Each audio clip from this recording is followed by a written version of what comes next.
Κυρίες και κύριοι, σε αυτό το σημείο θα καλημερίσουμε εδώ στο πάνελ της εκπομπής τον κύριο Κωνσταντίνο Ζέρβα. Ο κύριος Ζέρβας ανήκει στην ηγεσία του Δήμου Θεσσαλονίκης. Στην ηγεσία είναι ο Αντιδήμαρχος Περιβάλλοντος, Ποιότητας Ζωής και Ελεύθερων Χώρων. Κύριε Ζέρβα, υπάρχουν πολλά πεπραγμένα όσο διάστημα είστε στην αντιδημαρχία τη συγκεκριμένη. Θέλω όμως να εξηγήσουμε στον κόσμο τι σημαίνει Δίκτυο Ελληνικών Πράσινων Πόλεων.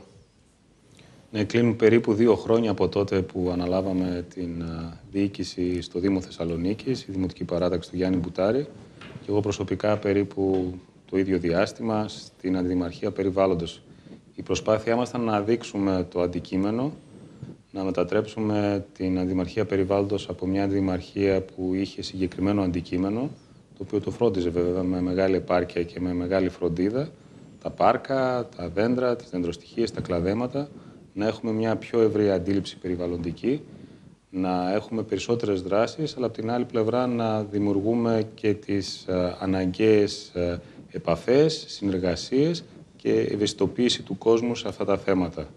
Οπότε το Δίκτυο των Ελληνικών Πράσινων Πόλεων, το οποίο υπήρξε μια πρωτοβουλία του Δήμου Θεσσαλονίκης και της δικιάς μας αντιδημαρχίας, ακριβώς προς τα εκεί κατατείνει. Δηλαδή να φέρει κοντά μεγάλους δήμους της χώρας μας, σε μια διαρκή συνεργασία για θέματα που αφορούν το περιβάλλον, να συνεργαζόμαστε, να βρίσκουμε λύσεις, ο ένας να βοηθάει τον άλλον στα θέματα τα οποία έχει κάποια γνώση, επάρκεια, τεχνογνωσία και να παίρνει αντίστοιχα συμβουλές, βοήθειες εκεί που υστερεί. Από την άλλη πλευρά μπορούμε να είμαστε μαζί σε διάφορες διεκδικήσεις απέναντι στην κεντρική διοίκηση, σε διεκδίκηση ευρωπαϊκών προγραμμάτων, σε συνεργασία με μη κυβερνητικές οργανώσεις, όπως επίσης κάτι που θεωρούμε πάρα πολύ σημαντικό, με πόλεις του εξωτερικού, ευρωπαϊκές είτε όχι, με διάφορες ευρωπαϊκές διοργανώσεις. Το ΙΚΛΕ ήταν μαζί μας, η κυρία Βασιλάκη, η οποία είναι αντιδήμαρχος της πόλης της Βιέννης και αντιπρόεδρος των Αυστριακών Πρασίνων, μας έστειλε ένα πολύ ζεστό και ουσιαστικό μήνυμα. Νομίζω ότι είναι μια προσπάθεια που θα βοηθήσει πάρα πολύ σε αυτές τις εποχές όπου οι οικονομικές δυνατότητες είναι πολύ συγκεκριμένες, να δίνουμε λύσεις και στα θέματα του περιβάλλοντος. Έτσι ακριβώς. Κύριε Ζέρβα, σε τι κατάσταση βρήκατε την πόλη τη στιγμή που αναλάβατε από πλευράς Πρασίνου? Η Θεσσαλονίκη νομίζω ήταν κατά αναλογία Πρασίνου σε πολίτη από τις πόλεις που είχε πολύ μεγάλο πρόβλημα. Ο Δήμος Θεσσαλονίκης, το έχω πει πολλές φορές, έχει μια αναλογία περίπου 3 τετραγωνικά μέτρα πρασίνου ανακάτοικο. Είναι ένα πολύ χαμηλό ποσοστό, μια πολύ χαμηλή αναλογία. Ο Δήμος Καλαμαριάς, για να μην πάμε πιο μακριά, έχει πολύ καλύτερο τέτοιο ποσοστό. Έχει περίπου 7 τετραγωνικά μέτρα και οτιδήποτε βέβαια κάτω από 10 τετραγωνικά μέτρα είναι προβληματικό. Η αλήθεια είναι ότι δεν είναι δυνατόν να το διορθώσουμε αυτό από τη στιγμή που η πόλη, και ειδικά ο Δήμος Θεσσαλονίκης, που όπως ξέρετε είναι ένας καθαρά αστικός χώρος, ένα περιβάλλον με δόμηση, πυκνή, με κατοικία, με πολλές χρήσεις. Νομίζω ότι θα ήταν πολύ δύσκολο να το αλλάξουμε αυτό. Προσπαθήσαμε να βελτιώσουμε πάρα πολύ το ήδη υπάρχον πράσινο, πολλές δεντροφυτεύσεις, κάναμε περίπου 6.000 δεντροφυτεύσεις, αλλά από την άλλη πλευρά η προσπάθειά μας είναι νομίζω να έχουμε ένα όραμα και να δημιουργήσουμε ένα πνεύμονα πρασίνου. Ο πνεύμονας πρασίνου πιστεύω ότι θα είναι ο χώρος της Διεθνούς Εκθέσεως της Θεσσαλονίκης. Εκεί θέλω να πάμε. Στις διεκδικήσεις που μπορούν να γίνουν, είναι τα στρατόπεδα, είναι ο χώρος της Διεθνούς Εκθέσεως.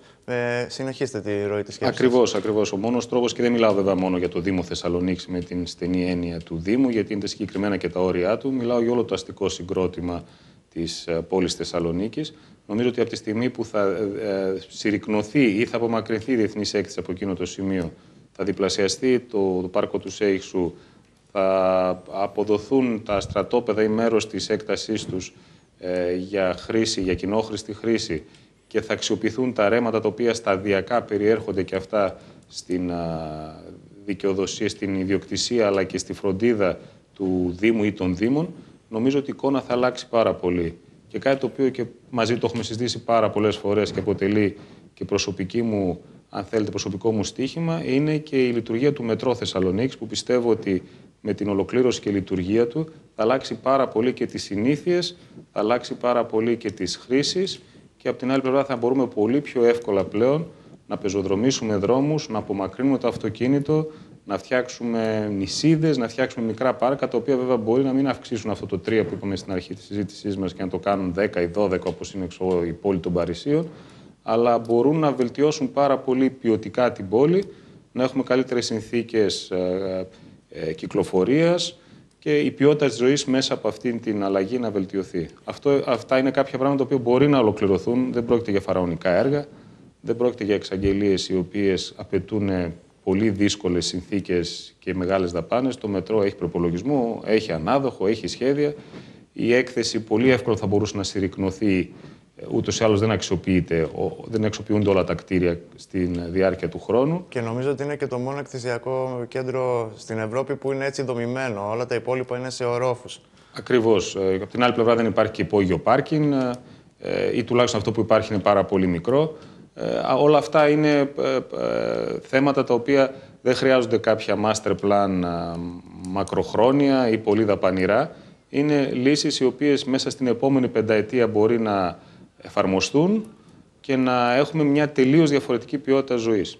Δεν ξέρω αν μέσα στην επόμενη πενταετία θα έχει ολοκληρωθεί το μετρό, τουλάχιστον η βασική γραμμή, αλλά δεν θέλω να πάμε στο μετρό γιατί είναι ένα θέμα που έχει συζητηθεί πάρα πολύ. Δεν έχουν βρεθεί λύσεις για έγκυρα χρονοδιαγράμματα. Θέλω να πάμε σε αυτά που γίνονται ή που θα γίνουν.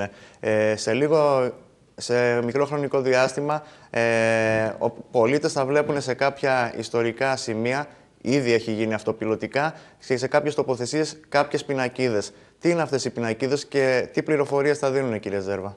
Αυτοί είναι οι περίφημοι δείκτες μνήμης, τους οποίους σκεφτήκαμε μάλιστα σε συνεργασία και με την Ένωση Συντακτών Ημερησίων Εφημερίδων Θεσσαλονίκης. Ήταν μια ιδέα που είχαμε από κοινού και σκεφτήκαμε ότι αυτό θα ήταν μια πολύ ουσιαστική συνεισφορά στον εορτασμό των 100 χρόνων από την απελευθέρωση της πόλης μας. Ξεκίνησε αυτή η συνεργασία. Το πρώτο κομμάτι που αφορούσε ουσιαστικά τη μελέτη και τη διαμόρφωση αυτών των δικτών μνήμης, δηλαδή εννοώ την κατασκευή τους, αλλά από την άλλη πλευρά και την επιλογή των σημείων, έχει ολοκληρωθεί. Έχουν κατασκευαστεί 7 τέτοιοι δείκτες μνήμης, οι οποίοι σύντομα θα τοποθετηθούν σε εκείνες τις θέσεις για τις οποίες έχουν κατασκευαστεί.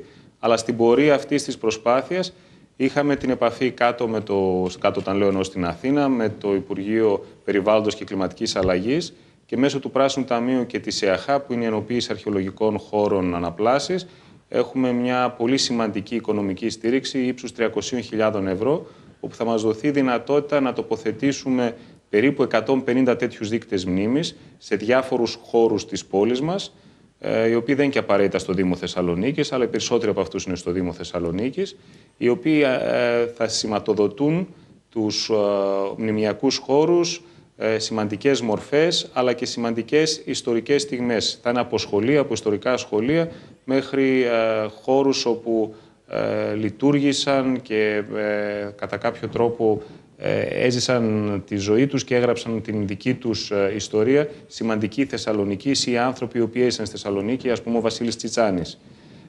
Αυτά από μόνα τους νομίζω ότι αποτελούν μια ουσιαστική συνεισφορά και στον εορτασμό των 100 χρόνων, αλλά από την άλλη πλευρά είναι και ένας ουσιαστικός πόλος και για εμάς τους Θεσσαλονικείς, τους πολίτες αυτής της πόλης, που πολλά πράγματα δεν τα γνωρίζουμε. Η πόλη μας έχει μια πάρα πολύ σημαντική ιστορία, πολλών αιώνων. Σχεδόν κάθε γειτονιά, κάθε δρόμο που περνάμε έχει να μας πει κάτι, έχει μια σημαντική ιστορία.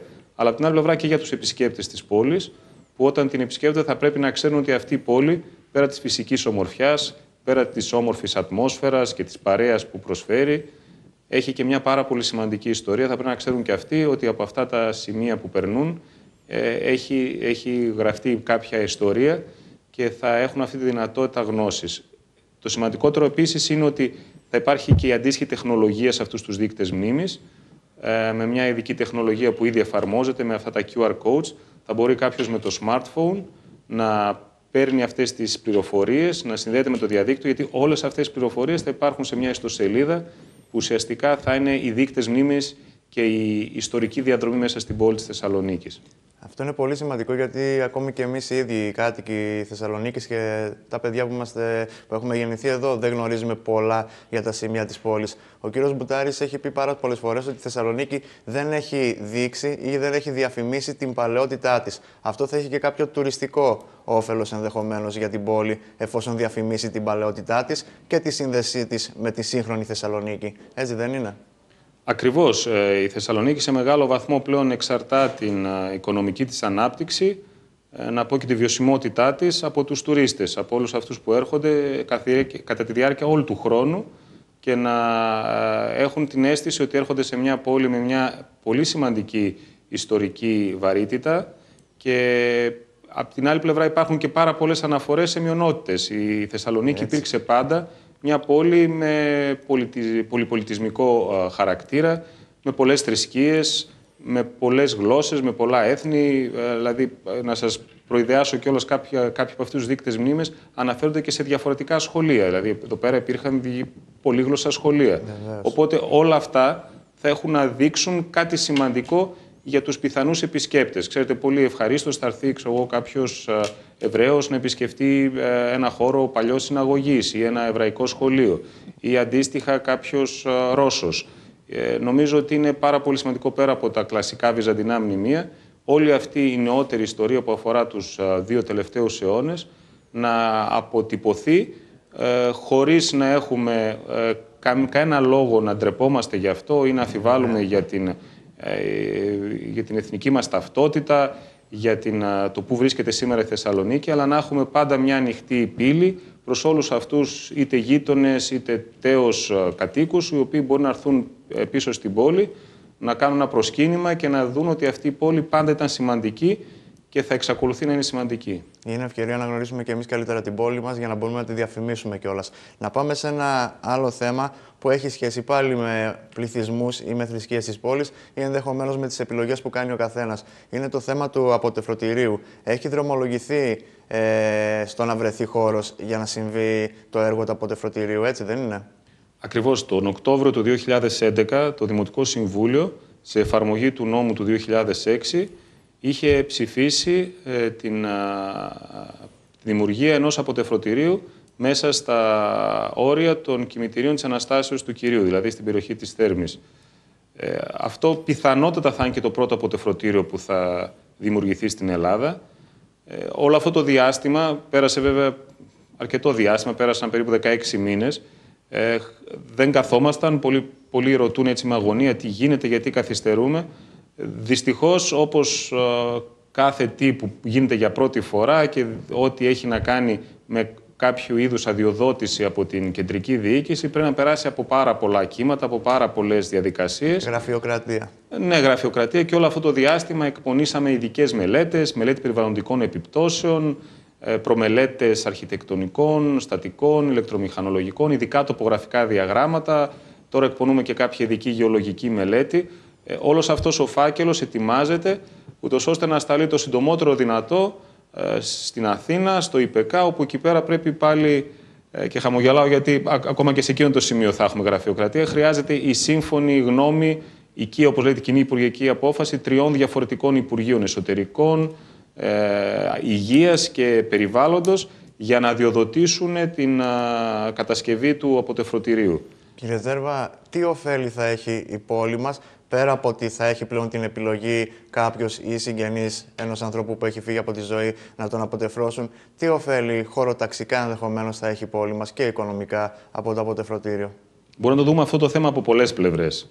Πρώτον, ότι είναι ένας εξυγχρονισμός. Ότι μια πόλη, μια ευρωπαϊκή πόλη, σε μια χώρα που βρίσκεται μέσα και στο Eurogroup, που θέλει να θεωρεί τον εαυτό της μια εξυγχρονισμένη χώρα, θα πρέπει να έχει και αυτή τη δυνατότητα.